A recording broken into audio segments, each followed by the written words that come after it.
సంఘటన జరిగినప్పుడు అధికారుల ఆత్మస్థైర్యం దెబ్బతిన్నట్టుగా మాట్లాడింది. ఆ అంశం మీద కూడా మీరు జన్వాడ ఏదో ఇష్యూ వచ్చినప్పుడు రాష్ట్రంలో హైదరాబాద్ కేంద్రంగా శాంతి భద్రతలకు సంబంధించిన అంశం లోపల ఎప్పుడప్పుడు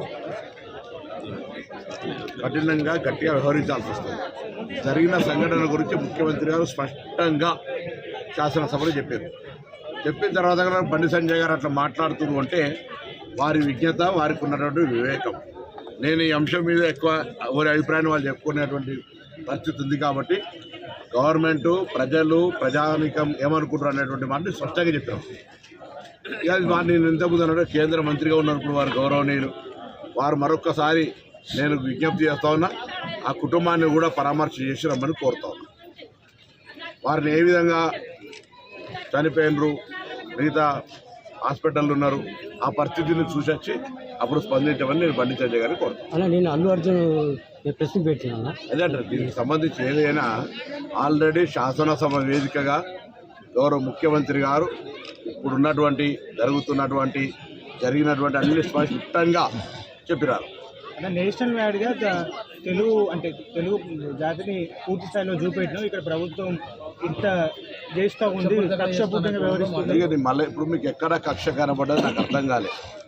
కక్ష ఎక్కడ కనబడ్డదో అర్థం కాలేదు. ఇలా కక్ష అనేటువంటి పదానికి అర్థం లేకుండా ఈ పదంలోకి తీసుకుంటే రాష్ట్రంలో ఇప్పుడు ప్రధాన ప్రతిపక్షాలు బీజేపీ బీఆర్ఎస్ సినిమా ఇండస్ట్రీస్ మీద ఎక్కువ వాళ్ళు ఫోకస్ చేస్తున్నారు, మిగతా సమస్యలు ఏమని మీరు కరెక్ట్ మాట్లాడారు.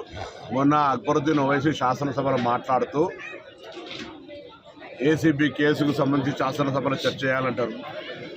ఏసీబీ కేసు గురించి ఎందుకు శాసనసభలో ఒక వ్యక్తికి సంబంధించి శాసనసభలో ప్రజా సమస్యల గురించి చర్చ చేయమని చెప్పండి. అరే కేసుల నిర్దోషి అయితే నిర్దోషితో నిరూపించుకోమని చెప్తా ఉన్నాం కదా. ఏసీబీ ఒక కేసు పెట్టి దాని తర్వాత ఈడీ ఎన్ఫోర్స్మెంట్ అడుగుతూ ఉన్నది. దానికి సంబంధించినటువంటి తప్పు, దానికి సంబంధించి ఏదో అధికారంలోకి వస్తామని మీరు ఇష్టపడి చేసిన ఆ విధానంలో దానికి సంబంధించినటువంటి డబ్బు ట్రాన్స్ఫర్ విషయంలో కూడా పొరపాటు జరిగితే ఏసీబీ అట్రాక్ట్ అయింది. అచ్చా మాకు మేముగా సోమోటో ఏదో మేము పిటిషన్ ఇచ్చి కేసు పెట్టింది కాదు. మున్సిపల్ శాఖ ఫిర్యాదు మేరకు దాని తదుపరి ఒక ప్రజాప్రతినిధికి సంబంధించిన విచారణ జరగాలన్నప్పుడు గవర్నర్ గారు అనుమతి కావాలంటే గవర్నర్ గారిని ఊరూరికైనా అనుమతి ఇవ్వలే.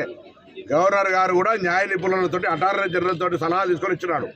ఈ అంశాన్ని చర్చ చేయమని డిమాండ్ చేసిన వాళ్ళు శాసనసభలో బిజినెస్ అడ్వైజరీ కమిటీ చర్చ అవుతుంది. నేను సభ్యునల్లా అంటే శాసనసభలో ఏమైనటువంటి అంశాలు చర్చ చేయాలని మేము లగచర్ల రీసెర్చ్ చేయడానుకున్నాం. రైతుకు సంబంధించిన అంశం చేసినాం, భూభారత చేసినాం, అన్ని రకాల మున్సిపాలిటీ యాక్ట్ను, గ్రామ పంచాయతీ ప్రతిదీ ఏమేమి అడుగుతారు అన్ని చేసినాం. ఆ మాట అడగలే వీళ్ళు. అప్పటికే ఏసీబీ కేసుకు సంబంధించినటువంటి కార్ రేస్ విషయంలో చర్చకు అడగలే.